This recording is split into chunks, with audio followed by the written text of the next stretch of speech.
Okay, welcome back to the program. It is the Michael Duke Show, broadcasting live today from Fairbanks, Alaska, up here in the interior. Getting ready to do all the dog racing things.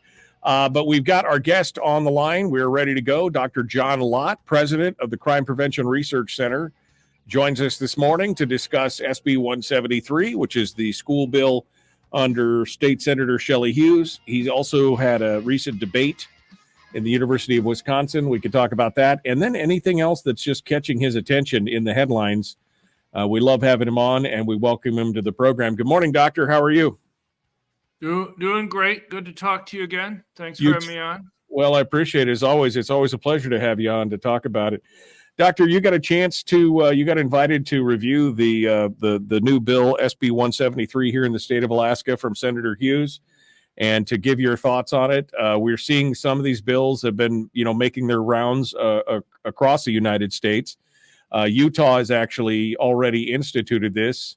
And so we're not necessarily treading on unknown territory, but there's already a little bit of a hue and cry about how could we. When we talked about this last week, there were some comments from folks who were basically saying, what, do you just want the teachers to shoot the children kind of thing? And just some really crazy hyperbolic stuff. But you've had a chance to examine this and see how it's been done across the country. And as a guy who's famous for your numbers and your statistics, I value your opinion on this. So let's get started and talk about what your thoughts are on SB 173.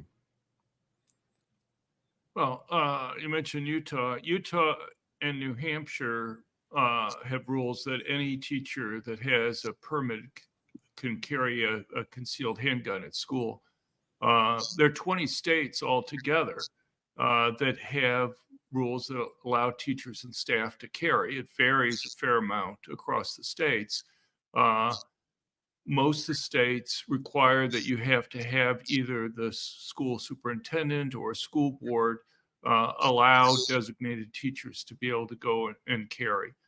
And that's similar to the bill that's being proposed in Alaska. Now, what you normally have happen is that school boards are usually controlled by teachers' unions and what have you, and they're usually fairly restrictive. But the thing is, right now, we have literally well over 10,000 public schools across the country that allow teachers and staff to carry. You have essentially of all the schools in Utah and New Hampshire. You have states like Texas, where about 40% of the schools, similarly in Oklahoma, Ohio's been very high too. So, you look across the country and you have had a lot of experience over many years with teachers and staff being able to go and carry. And, I've read the legislative debates that you see in other states, and they bring up similar things to what you were just talking about. And it's basically summarized by things that might possibly go wrong. Well, we don't need to guess. We don't need to guess if a teacher loses their temper and would shoot the students, or loses control of the gun and a student gets a hold of it and does something bad with it. The reason why we don't have to guess is because we have the data, we have the experience in all these places, and it's something that simply doesn't happen. Is it possible that it could happen? Yeah, sure, it's possible. But you need to have actual examples, particularly you'd think they could at least point to one or two examples of the types of fears that they have with all these schools that have had these for all the years that they've had them. And they can't point to any. And so, it's hard for me to put a lot of weight on that. What you can say is that since the year 2000, and despite all these schools having armed teachers and staff, there's not been one attack where anybody's been wounded or killed anywhere near during school hours at any school that allows teachers and staff to carry. All the attacks that have occurred where people get hurt are occurring in schools that don't allow teachers and staff to carry. And I've said I disagree with a number of conservatives on how to deal with school shootings, because a lot of conservatives will go and want to have one uniformed armed police officer in a school. And, I guess the way I view it is we have air marshals. Would anybody put an Right. air marshal in uniform? Right. The guys who sit on the plane and fly Yeah. back and forth across the Atlantic or the Pacific? I assume not. And I assume it's pretty obvious why you wouldn't put the air marshals in uniform, because you don't want the terrorist there to be able to readily identify who it is that could be able to go and stop them. And so what happens is that if you make the person readily identifiable, have the police, the single police officer in uniform, you're giving him an almost impossible job, uh, because you give huge tactical advantages to the attacker. Right. If you have a school with multiple buildings, the attacker can wait for the officer to leave one building and go to another building before he attacks, or the attacker can move to another target himself, or if he insists on attacking in that particular location, what he can do is take out the police officer first, because if he's the only one with a gun, then once the terrorist goes or the killer goes and takes out the officer, he has free reign to go after other people there. So if you're going to have one police officer at a school guarding, my advice is don't put them in uniform, don't make them readily identifiable, give them a job that has them blend in like a staff position or a PE coach or something. But don't let the general public or the students know who it is. And rather than having a sign in front of the school that says this school is a gun-free zone, have a sign in front of the school that says warning: select teachers and staff at this school carry concealed handguns, and will use them to go and protect the students and others there. Right. So, And that's something that's actually happening in Texas. They actually have, I've seen pictures of signs outside of schools in Texas. It says some staff at this facility are armed, basically. And you make a lot of sense. I mean, we've often referred to that as the why don't you just put a just shoot me sign over people in those kind of situations when they're obviously the target would be the only target or the most visible target for any attacker. They'd be the ones that they would want to take out first. And I think that's important. Now, you mentioned something, I think just in passing during that you said there is not a single example of something like this happening, but you were very specific. You said during school hours. And I think one of the reasons that for that is because a lot of times when they talk about school shootings and using statistics, and again, you're an expert on statistics and numbers and stuff like that, but they're using things that are happening in the playground, after school, at night, things that are just on the edge of the yard, things that are going on, when the kids aren't there and things like that, right? I mean, those numbers are used to bolster this idea of quote unquote school shootings. right. So, for example, the one shooting that occurred at a school that had armed teachers and staff occurred at 2:30 in the morning in the parking lot between two drug gangs, basically. And so there's no teacher around. There's no real involvement of a teacher being able to go and stop such an attack. And so that's the reason why I distinguish that there. Right. But you're right. I mean, they will include somebody at 11 o'clock who pulls in PM, who pulls into a parking lot and commits suicide there. Or they'll many frequently times include attacks that occurred near the school. It's just really outrageous how broadly these types of things are defined. Now, there's one other point that I wanted to bring up, and that is, it's not just the numbers on the rate that attacks occur in places that have armed teachers and staff versus where they're not allowed. One can look at the statements from these mass murders. I mean, we at our website at crimeresearch.org, we've collected many statements and diaries and manifestos from these mass murderers about why they pick the target that they do. And these guys are very clear And it's just outrageous to me that the national media just refuses to go Right. and discuss this part of these manifestos. But they'll say time after time, you'll have individuals who are suicidal, who feel unappreciated, but they want to get media coverage. They want people to know that they were here. And so what they'll do is they know that the more people they kill, the more media coverage that they're going to get. And they may be crazy, but they're not stupid. They realize that if they go to a place where their victims are defenseless, they're going to be able to go and kill more people. And so you have people like the Sandy Hook killer, which, according to police, had put together a doctoral dissertation on mass public shootings around the world, where he had apparently graphed out the relationship between the number of people killed and the amount of media coverage that they had gotten, in order to prove to himself that if he was able to kill more people, and his goal was to go and kill more people than the Norway killer had killed, who had shot to death more people than any mass public shooting in the United States. He murdered 67 people that way, plus there were other people that he killed in bombs. But then he would get even more international media coverage. But on the second part of this, about how they pick the targets that they do, you can look at something like the Nashville school shooter last year. The Biden administration has refused to release the diary from the mass murderer. But what you have is the statements from the Nashville police chief, who that day of the attack held a press conference where he said that he had read the diary for the mass murderer there. Right.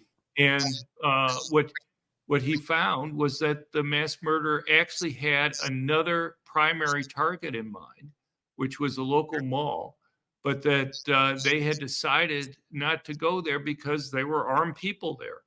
And so the murderer picked the school because they thought it would be a soft, unprotected target.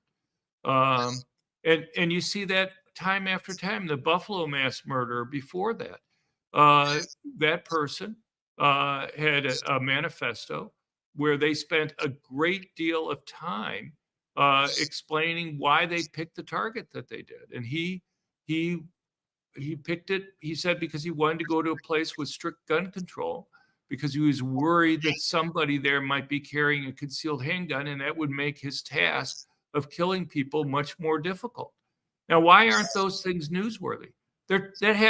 We have lots of cases like that where they're explicit, but you will search in vain for finding any national news coverage of those, that simple fact. Why isn't it newsworthy? I want somebody to give me a benign explanation for why it's not newsworthy, why these people picked these gun-free zones that they pick. And there's one final point I want to make, and that is, I understand the desire to make areas gun-free zones. The notion is that if you simply go and ban guns from an area, you're going to make them safer. But actually, the exact opposite is true. And again, look at something like the Nashville school shooter in Tennessee. If you violate the gun-free zone around schools, you face a prison term of up to 6 years. Well, 6 years for you or I is a huge penalty. Our lives would be completely upended and destroyed if we were a felon and had to serve 6 years in prison. But think of the murderer in this case. Now, it's true that the murderer died at the scene. They were shot to death by the police. But let's say the murderer had lived and was going to be facing 6 life sentences or 6 death penalties. Does anybody really seriously think that saying, okay, if I simply add, take away 6 years from their 7th life, that they'll say, okay, I can live with 6 death penalties or 6 life sentences, but you take 6 years away from my 7th life, and that's just too much. Yeah. I can't deal with. It's all you've done with these penalties is ensure that the law-abiding good citizens, where these penalties represent real penalties on them, obey the law, and ensure that the murderers will have free reign, that they won't Right. have to worry about anybody else there, because the gun-free zones there ensure that they will be the only person that will be armed and will be able to go and accomplish their task. Yeah. Well, and we've made that argument many times. Just because a mall's got a sign out front that said this is a gun-free zone, no firearms allowed, you think some criminal who's already decided to kill people is just going to go up and go, oh, well, I can't do it here then, apparently, because that it's ridiculous. But that is the mad. Well, the point is, they think the it's some point kind of is- magic shield.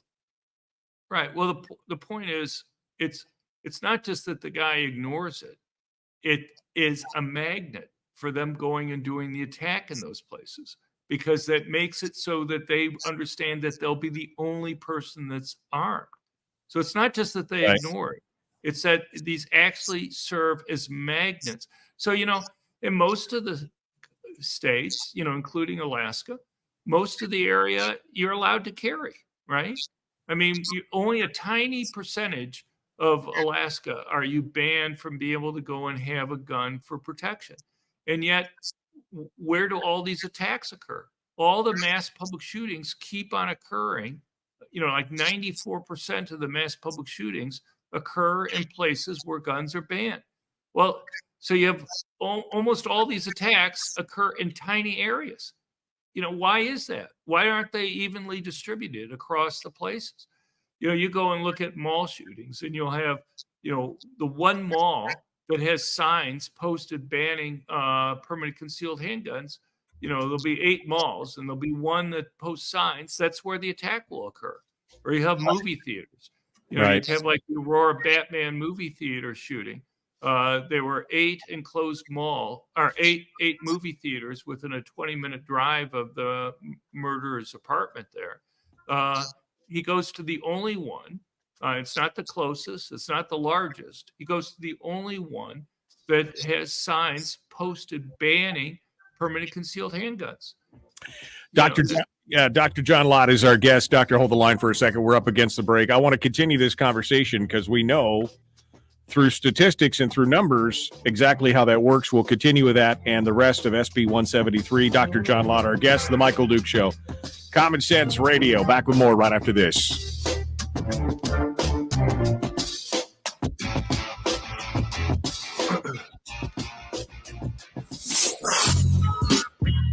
What is that? Common Sense. Regularly heard on American radio. Michael Duke Show. Radio.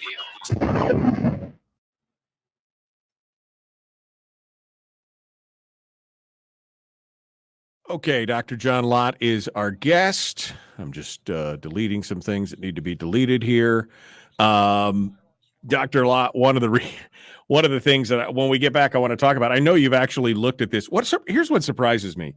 We in this country, and my wife is one of them, have become these kind of crime junkies, right? True crime and all these, investigative stories and shows that go back and rehash the investigations and everything else. I am surprised that there's not more of an outcry for a look into the minds of some of these shooters. Like you said, most of them are writing some kind of manifesto or their social media posts or their diaries or something like that. And you would think that they'd want to have every psychologist in the country poring over this stuff to see if we could find a solution for this. But instead, they're hiding a lot of this information. And that, I mean, it seems problematic, but it just seems crazy to me that they wouldn't want to have more people poring over this to try and find an actual solution. Right. Well, I mean, I think they know the solution to this, right?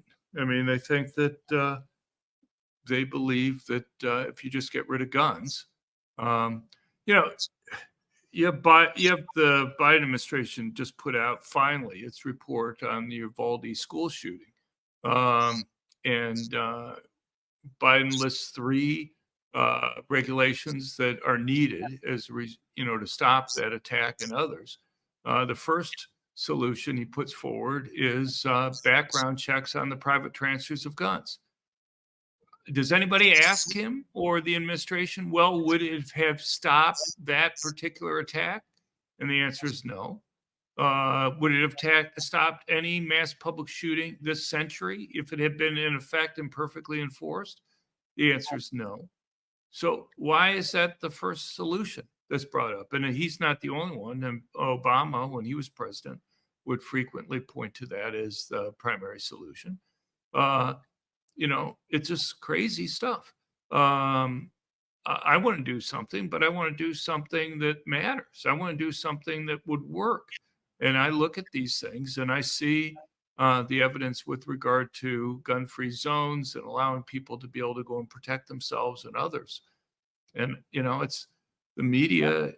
The media plays a huge role. My guess is the whole debate that we have right now would be dramatically different if the media would go and mention once in a while that we've had another mass public shooting in a place where guns are banned.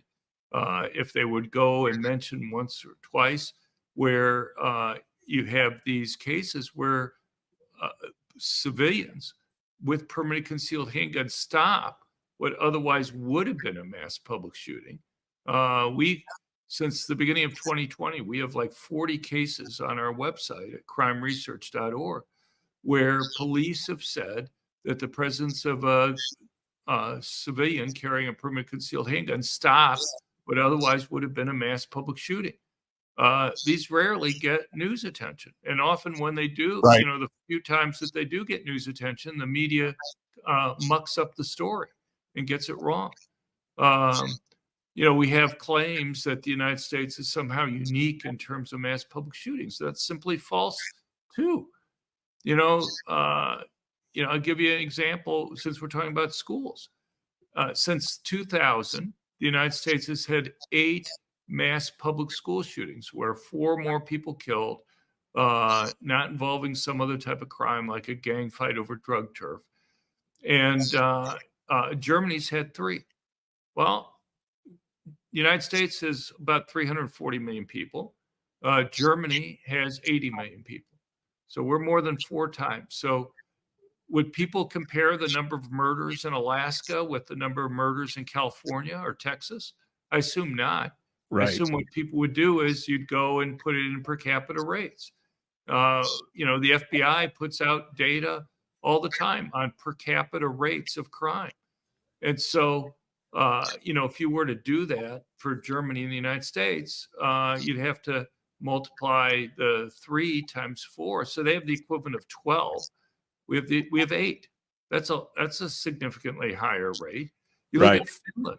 Finland has had 2 K through 12 mass public school shootings. Well, they have a population of 5.5 million. So they have the United States has a population 60 times higher. So if you multiply 2 times 60, they have the equivalent of 120 versus our 8. In Norway, they've had 1.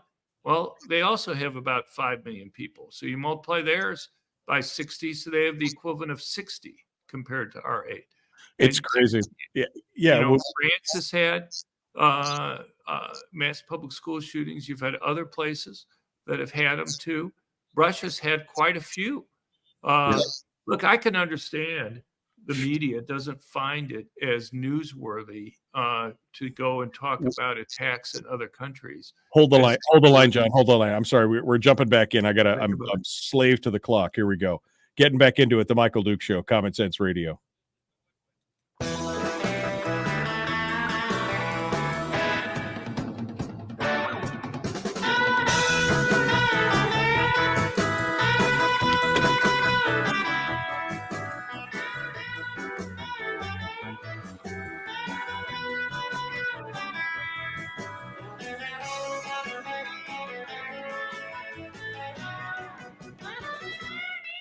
Okay, we're back now. Dr. John Lott is our guest, Crime Prevention Research Center.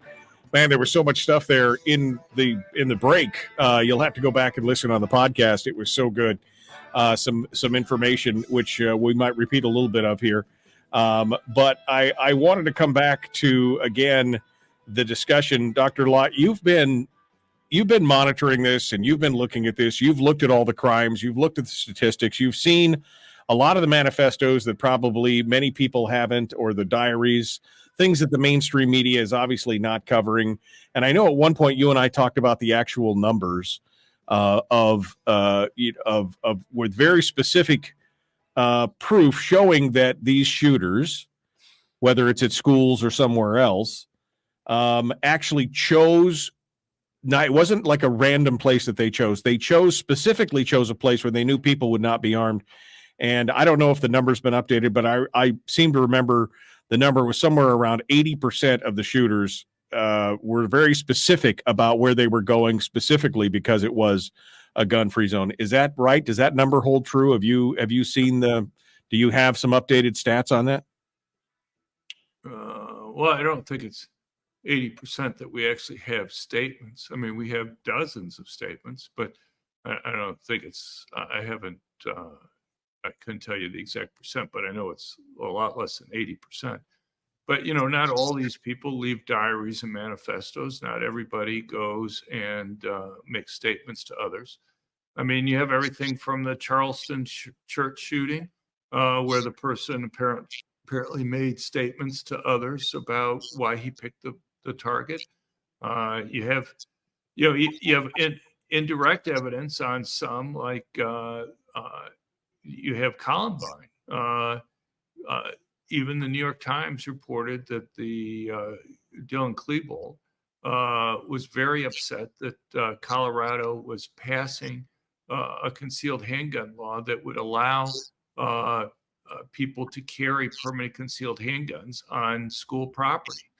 And one thing that doesn't get mentioned, why you have Bowling for Columbine, which goes and talks about, makes a big deal about them going bowling before the attack. The day that they chose to do the attack was the day that the state legislature in Colorado was scheduled for final passage of their concealed handgun law that would have allowed people to carry permanent concealed handguns on school property. In fact, I was there. I was in Colorado. I was testifying and talking to state legislators the morning because Doug Dean, who is the majority leader in the state house, had invited me to go and talk there. And it looked like they were going to pass it. But the question you have to ask is why these guys were upset. Apparently they had written their state legislators, at least Klebold had, arguing against them adopting a law that would allow people to carry concealed handguns at school.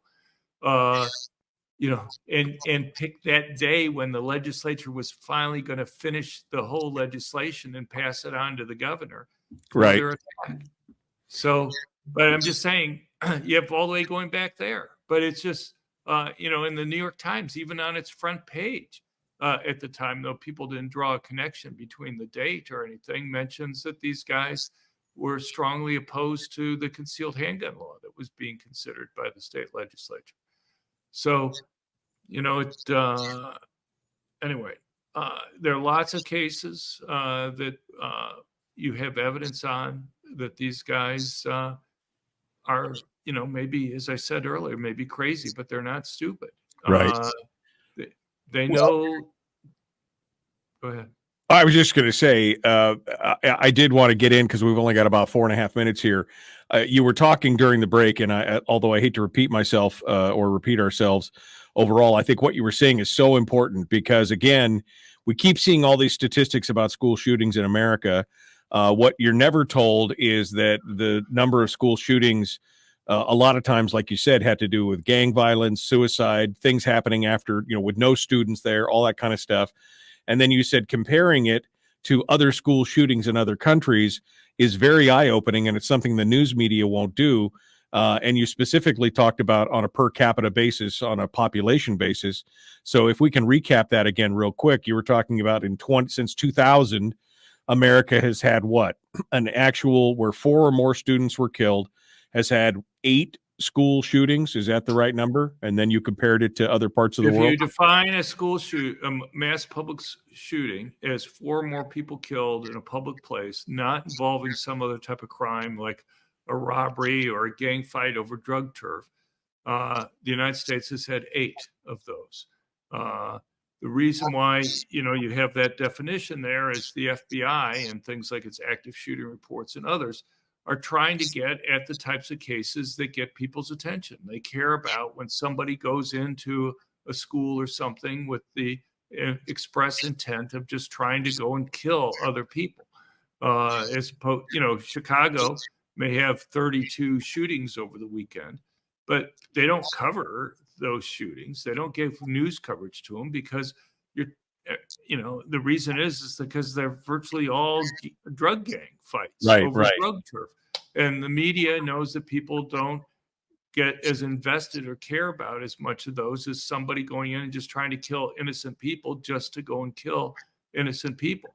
So since the year 2000, the United States has had 8 mass public school shootings.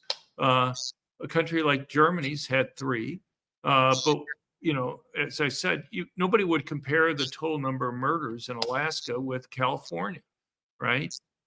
You look at the per capita murder rate or crime rates there, and the United States has 340 million people. Germany has 80 million. Well, so if you adjust by a factor of 4, Germany has the equivalent of 12 compared to the United States 8. Finland has had 2 K through 12 mass public school shootings. They have a population of like 5.5 million people. So, that's like 1/60th the population in the United States. So you adjust that, they've had the equivalent of 120 compared to our 8. You look at Norway. Norway has like 5 million people. They've had 1 K through 12 school shooting. Well, that'd still be like 60 to our 8. Countries like Russia have had a lot of mass public school shootings. France has had it. You've had other countries in Europe that've had it. And if you adjust for population, you're going to find on a per capita rate, there are a lot of countries around the world that have much higher per capita rates. But the media, for some reason, refuses to go and put those in terms of per capita rates. And my guess is the whole debate that we have right now would be very different if the media would, one, mention that these attacks occur in places where guns are banned, would go once in a while, talk about cases, because there's lots of cases where civilians have stopped these mass public shootings, what would have been a mass public shooting according to police. And anyway. These are, Dr. Lott, I could have you on for a lot longer because there's a lot of good information here. We are up against top of the hour break, though. So hold the line for just a second here. We'll finish up with you. Folks, we're out of time. Dr. John Lott, our guest, The Michael Duke Show. Common sense, liberty-based, free thinking radio. We'll be back with more. Hour 2 is dead ahead.